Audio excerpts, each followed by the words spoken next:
Junkies. Hi, Mum. Hi. Me and Nanny Di at the end of a Skype call, reviewing House of Gucci, the brand new Ridley Scott movie starring Lady Gaga, Adam Driver, Al Pacino, Jeremy Irons, Jared Leto, a fabulous cast, telling the story of Patrizia Reggiani's essential assassination attempt on Maurizio Gucci, who is the sort of incumbent heir to the Gucci empire. A reluctant heir to the Gucci empire, but nonetheless. So, It seemed like it, didn't it? yeah. One of the first things I want to say is that I didn't know anything about what happened. Right. So it was very unusual for me. So you a Lady Gaga fan, Mum?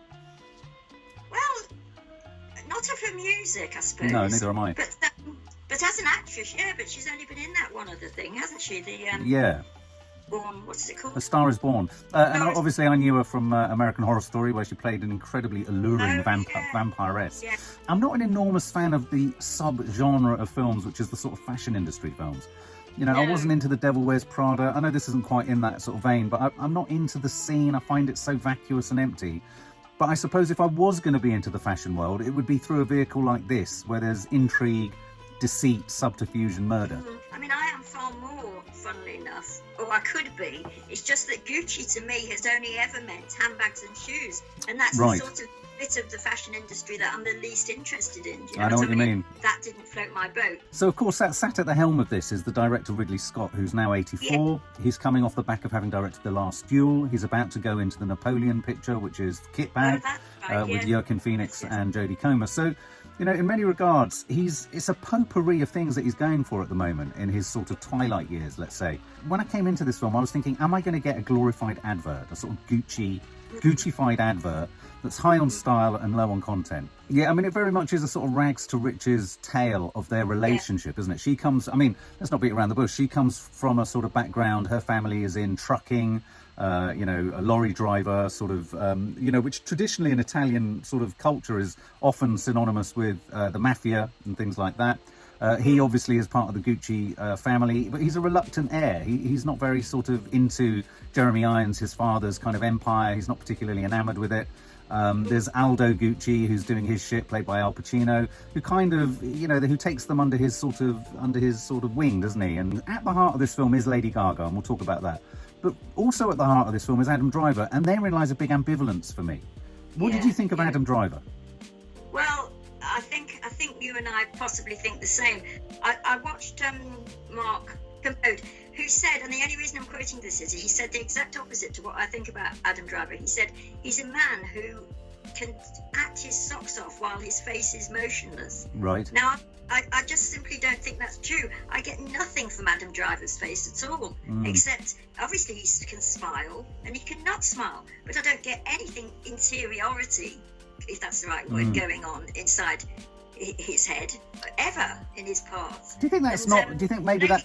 I got masses from. I mean, I know she's doing the lovelorn person, but I don't know. I find him very difficult to get anything from Adam Driver. I wonder sometimes with Adam Driver that he himself just does what he does and has only ever done what he does. I sometimes worry that we, as the viewer and critics, have all kind of overburdened him with a skill that perhaps isn't necessarily there through no fault of his own. He just is what he is, and he looks amazing, and he is, and he can be, and his presence can be amazing. But perhaps there just isn't that much range. I mean, I have to say, I think this film lives or dies on the fact of you believing their romance at the beginning. Yeah. I mean, you know, it succeeds or not based on that. Lady Gaga, I think there's so much about her that I really, really like, and I think she gives. The few parts that I've seen her do, she gives it everything. But she gives it everything in terms of the sort of craggy, contradictory rawness of emotion. She feels both hate and love, and it's sort of, and it's pure and it's filthy all at the same time. And so you believe her. I believed her. Yes, I did completely. And therefore, because I believed her so much, I believed in the romance. Right. I believed that he was sort of a bit like, you know, your granddad, my dad, a bit standoffish, a bit shy. Yes. Didn't know. And she sort of bit by bit dragged him into a point where he loved her and he was willing to, you know, leave his whole family behind and go and marry her. But that all came from her. It didn't come from him. Well, and it didn't really, Mark, come from the writing either. No, it didn't. No. I didn't think it was particularly well written. I mean, I have to confess, I wanted to slap Adam Driver many times and fire him into life. And I get that maybe his character was meant to be this very sort of, you know, maudlin, very sort of unshowy sort of character. But then when we were asked to make such a spectacular U-turn in his personality later in the film, when things become problematic, I didn't believe him falling in love enough to believe that he would fall out of love. I don't know about that. I mean, I sort of believed the bit where he met the French girl on the slopes, because I thought that was quite well done, because it was at that moment that the difference in class, right, is the huge thing in relationships, which nobody talks about, was absolutely evident. She didn't know the system of that. She couldn't bullshit her way through it. She couldn't do it with all the stuff that she could do. Yeah. And I thought the fact that the French girl didn't say a word practically for the whole thing, but she'd got, you know, she spoke volumes. Where he threw me Adam Driver again was when he was posing for all the Vogue magazines and jumping up and down, and suddenly looking like a, you know, pop star. Yeah, leaping off chairs to get mid-air shots. Maybe that was because of the time. I'm usually pretty good with dates, and I got completely lost with the timeline of this when it was happening. I think it's a really good point that you make, though, about the class thing, because this is really a film about love and class. We all, with the exception of you perhaps, know what the outcome is, and maybe a few people won't, but it's not really a spoiler to say what the outcome is, you know. But I think one of the things that was a pleasant surprise was perhaps the class exploration. You know, she was a sort of rough diamond, he was a sort of highly polished diamond, and what came with him was a sort of stiff upper lipness, whereas what you got with her was a raw opening sort of fissure of emotion everywhere. And then you watch the way in which romance and love can carry that, but then ultimately you're shown that she seems to be quite Machiavellian and controlling. She spies a good opportunity to take control of the Gucci empire, and so she's clearly presented as a not just malevolent character in terms of what she ultimately plans, but also in terms of what her intentions were. Well, I disagree with that. Right. Only in the sense that I didn't feel, yes, she does take over, she does all his decisions for him, but I didn't feel that she was Machiavellian in that. I genuinely thought she was better at it than him, and in a way she was. And at that point I thought it was all working out fine, because, you know, over things like talking to his uncle, the amazingly weird Jared Leto, she'd got the words to be able to get people on her side, which Driver just didn't have at all. No. And I thought he was doing that for the good of the company. It was only once that skiing thing hit, I thought everything has changed now, everything. And it was from that she started to get, you know, really, I think the character herself realised there was no going back after that. She was never going to compete with these people. And then she got furious. Well, she was heartbroken, but she was also furious. So that's interesting. So your take on her is that actually she genuinely knew how to run things better than him. She could be more brutal and ruthless, where perhaps brutality and ruthlessness was needed, and all that kind of stuff. I mean, she'd worked in her father's office. She was probably the person all the time that, you know, got people and put people off. Hired and fired. She was writing checks and breaking necks. Well, let's talk about some of the subsidiary characters. Al Pacino, you know, as the sort of, I couldn't quite understand the power dynamic between him and Jeremy Irons, who was, I guess they were both ultimately in control of the business. But Al Pacino's character was far more hands-on in New York. How did you find Al Pacino? Well, I desperately didn't want not to like him. I didn't want to feel a sort of sigh every time he came on screen. I really didn't want to feel that. But I sort of did. He got it back a bit as the film went on, because I don't know quite, I can't remember what he did in terms of his acting, but he seemed to get more serious or something. Well, when he lost everything, he got better, didn't he? Yeah, he did, didn't he? Yeah. I think part of the problem, and I felt this with The Last Duel, and the only reason I'm saying this is that they're both Ridley Scott's, is that the writing, the film, they both seem put together like a jigsaw, where you don't feel that it's following a timeline, and you feel like Jeremy Irons, for example, who presumably would be the same sort of person as Al Pacino, he was there 1 minute, didn't want his son to marry her, and then died. That was it. We had no sort of character development, no idea of how he brought his son up or anything. But they kept giving Jared Leto so much room to sort of strangle himself, which he kept doing every time he appeared. Well, tell us about Jared Leto's. What did you think? Jared Leto plays the prostheticized Gucci in a very tight velvet suit, incredibly sort of prostheticized bald head. He was both captivating and excruciating all in the same breath. But I think, yes, he was. But I think, I don't know what you think about this, but I was sort of relieved in the same way as I was sort of in the same way that I was sort of bored with Al Pacino coming back. I was relieved when Jared Leto came on, because he was so sort of weird. But then as it went on, he was sort of screaming, I'm acting, and I could have slapped him in the end. It was too much. It was a bit caricature-y. I mean, I described it as a bit, for me at times it was all verging a bit on pantomime. It was all a bit exactly. And I think that, I mean, there is that one scene, isn't there, between him and Lady Gaga.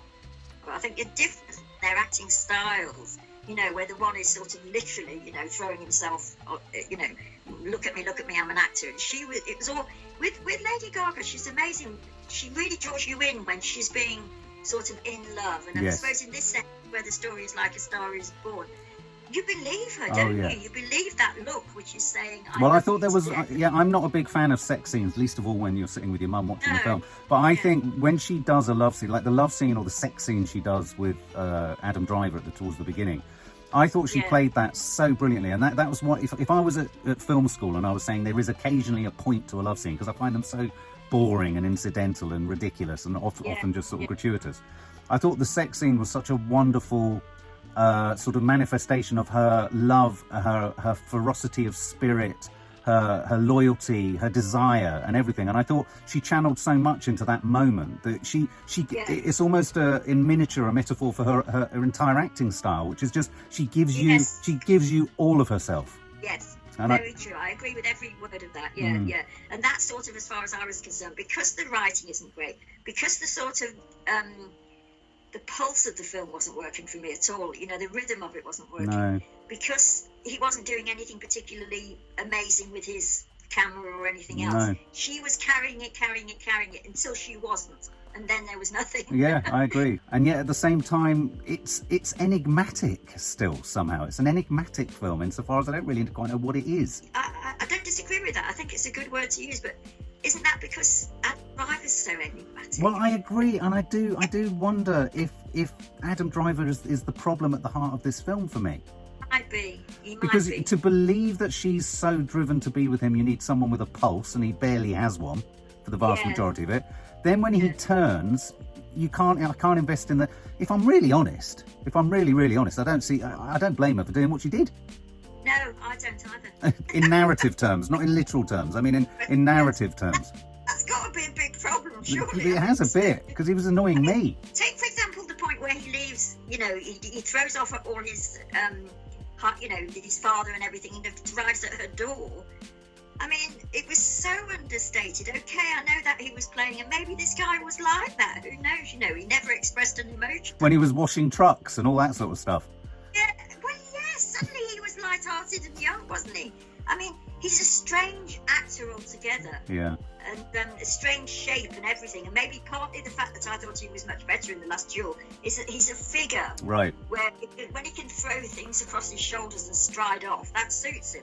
As it went on, her performance had me absolutely captivated.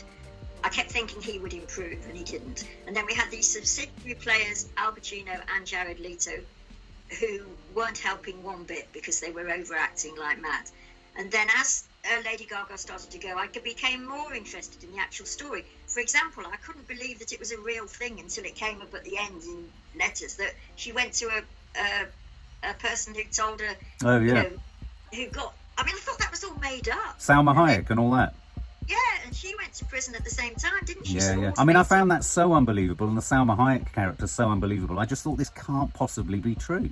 That's what I'm saying. Yeah. I thought so too. But then it turns out it is. And at that point, this is where I think he lost control of the film really completely. It just became very vague. That scene where she and Salma Hayek go and employ these two men. It all seemed ludicrous. Yeah. I mean, not to give it the biggest spoiler in the world, but the actual murdering of it seemed ludicrous. I mean, I could have done a better job. Yeah, what are you paying all that money for? I know, it's like ridiculous. Yeah, it sort of petered out. It did peter out, you're right. I mean, I turned to you at one point, didn't I, and said this is an old man's film, because I was thinking of how much The Irishman didn't work for us. And I think maybe dealing with a cast of big characters like that, I don't know, he just lost control of it, I felt. So what would you score it, Mum? Yeah, that's a difficult one, Mark. It is, Mark. It's a long film, isn't it? Yeah, 2.5 hours. 48. Oh, okay, 48. Yeah. Yeah. Okay. It kept me looking at the screen, and that 48 is nearly all going to Lady Gaga. Right. Okay. I'm a big Ridley Scott fan, but I genuinely think he's best when he's working in a totally fictional world of sci-fi dystopia, or just a total fiction with fictionalized characters. I think half the problem with this was we partly knew the story. Some of us knew the complete story. The film makes no secret of starting essentially with the end. It's a circular film. We see the end sequence and we see it again towards the end of the film. I think you always necessarily lose some dramatic impetus if you know what the end result is. I don't care how cleverly you sort of broach that or negotiate it. You needed to give us something more than he gave us in order to get that end point dramatic again. And I don't think it built to an obvious place of drama, because we all knew what was about to happen. No, it didn't. I thought Lady Gaga was absolutely the heart and soul of the film, and so as soon as she was off screen for a minute, it didn't work. There were many scenes in there. I think she's a passionate actress. I think she's an incredibly vulnerable actress, because she gives everything of herself. So even scenes like, scenes that I'm not particularly into, like her and him in the bath and her making love with him, just some of those moments, they're just really deep and intense and heartfelt and utterly believable. It's like you're watching a documentary of a real person rather than someone acting. I agree with and then that, I think she was let down by A, not being in the latter third of the film, and B, some of the leaps in both her style, look and attitude because of the script just felt so sort of rushed that they didn't in any way help her get there. She had no help from the script or the director to get to a new place in her character, or in her character's physicality even. She was leaping all over the place. Yeah. So I thought all the supporting cast were overacting like mad. Jeremy Irons, Jared Leto was entertaining and he was a curiosity, but that tired after a point. Al Pacino just hectoring, he just went on. Salma Hayek, too much, and there wasn't a lot of her. And all of that said, I think your point was really apt when you said this is an old man's film. It felt like this is Ridley Scott's The Irishman. This is a lot of pondering around about a lot of men in a very old sort of company, talking about negotiations and maneuverings. It just didn't interest me. The whole Gucci politic didn't interest me at all. No. So I think it was a really laboured and tedious affair, strung together with a few great tunes. He had some great music in there, but you were sort of waiting for the next moment. Cinematography wasn't particularly creative, not what you're used to from Scott. No. So that was a bit of a disappointment too. So I would go even lower. I would give this 38. Oh wow, 10 below. Yeah, I thought it was a real disappointment. It was. I mean, the Gucci thing with the shoes. I mean, I thought shoes and bags. I know. You couldn't have a more boring. No. Idea. Plus, also, it kind of all necessitates you liking Gucci. I think it's horrible. Yeah. Didn't even like the bags. Well, nearly all my marks are going to Lady Gaga. Yeah. I think it's stunning. Yeah, I mean, she is. She's incredible. Gorgeous. Well, there you go, guys. Do you agree? Do you disagree? Please go and see it, or if you have seen it, share your comments below. Tell us what you think. Where have we got it completely wrong, and where are we right? So, guys, we don't normally do this. This is like a coda on the end of our review. We both texted each other frantically afterwards saying, hang on. We didn't mention the other huge element of the film, which was... the wigs and glasses. Absolutely. The poor Adam Driver had to. I mean, we're sort of talking about his acting. Yeah. And I mean, at times I could see his face. Those must have been the biggest spectacles, stroke glasses I've ever seen in a film. He had to struggle past the encumbrance of an enormous frame and a stupid wig. Yeah. And a stupid wig, which he kept sort of touching, and he kept touching his glasses like they always do in these films when they're given these things. Yeah. And I mean, I don't know. I mean, Jared Leto's, all his stuff was obvious and sort of just hysterically over the top. But I felt Adam Driver, he was sort of hemmed in a bit with all of that. He was literally weighed down by some of the worst wiggage and eyewear that Hollywood's ever delivered to an actor. I mean, it's an unforgivable oversight that nearly every character in this film had awful shit hair on their head. Yeah, I mean, Lady Gaga didn't at the beginning, but she did ends at the up. end, didn't she? When she was older woman. Yeah. I Ridiculous. don't know how Hollywood can get it so wrong. I mean, presumably they employ people who do hair and makeup. At what point do they look in the mirror, or don't they look in the mirror before they walk onto set and go, that doesn't look real, guys? No, exactly. They must look at themselves. Well, you would think so, wouldn't you? Anyway. I did feel slightly sorry for Adam Driver, because I mean, he's not an actor who ever sort of is aggressive in the way that some actors are, but he was sort of hampered. He was a bit. Yeah, no, anyway, so guys, for me, you know, the wigs and everything makes it very hard to engage in any of it, really, if it's that bad. Yeah. So, yeah. For more film and family fun, don't forget to click the subscribe button and make sure to click the bell to never miss an update.